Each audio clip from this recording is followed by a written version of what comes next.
मेरी पत्नी लेखा श्रीलेखा वो अलीगढ़ की है और चौहान है, ठाकुर है। रामायण सीरियल के राम यानी अरुण गोविल का ये बयान सुनकर आप जरूर चौंक गए होंगे। आखिर टीवी के राम को अपनी सीता की जाति बताने की जरूरत क्यों आ पड़ी? चलिए इसकी वजह हम आपको बताएं। उससे पहले एक बार फिर सुन लीजिए कि आखिर अरुण गोविल ने क्या कहा। मेरी पत्नी लेखा श्रीलेखा वो अलीगढ़ की है और चौहान है, ठाकुर है, ठाकुर खानदान से है। अब जब मैं घर में कई दिन हो जाते हैं, मैं व्यस्तता के बाद जब उनको समय नहीं देता हूं तो फिर मुझे ठकुराइन का रूप देखना पड़ता है, तो उनको मैं मना लेता हूं किसी तरह। दरअसल अरुण गोविल का ये बयान सियासी है। मामला ये है कि पश्चिमी यूपी में क्षत्रिय समाज ने बीजेपी के खिलाफ मोर्चा खोल रखा है।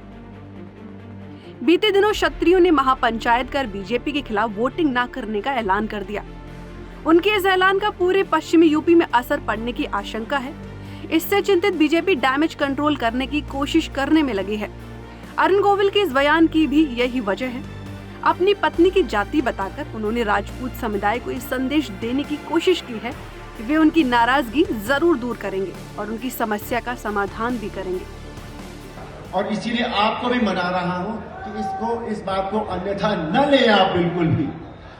जब मैं लौट कर आऊंगा तो बहुत समय होगा, आराम से मिलेंगे, बैठेंगे, एक दूसरे का दुख दर्द दूर करेंगे।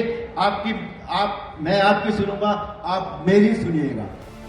ठाकुरों की नाराजगी मेरठ में अरुण गोविल की अकेली समस्या नहीं है। उन पर यहाँ बाहरी होने के आरोप भी लगे हैं।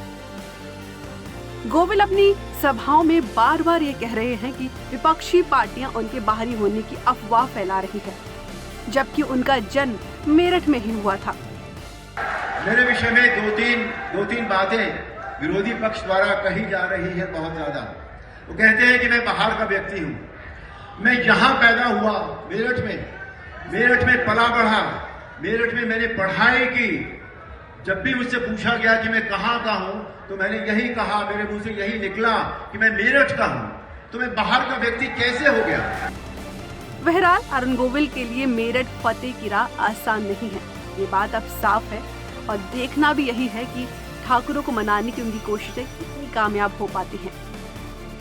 हाँ, अगर वो इसमें सफल रहे तो 26 अप्रैल को होने वाले मतदान में उनकी हालत मजबूत हो सकती है।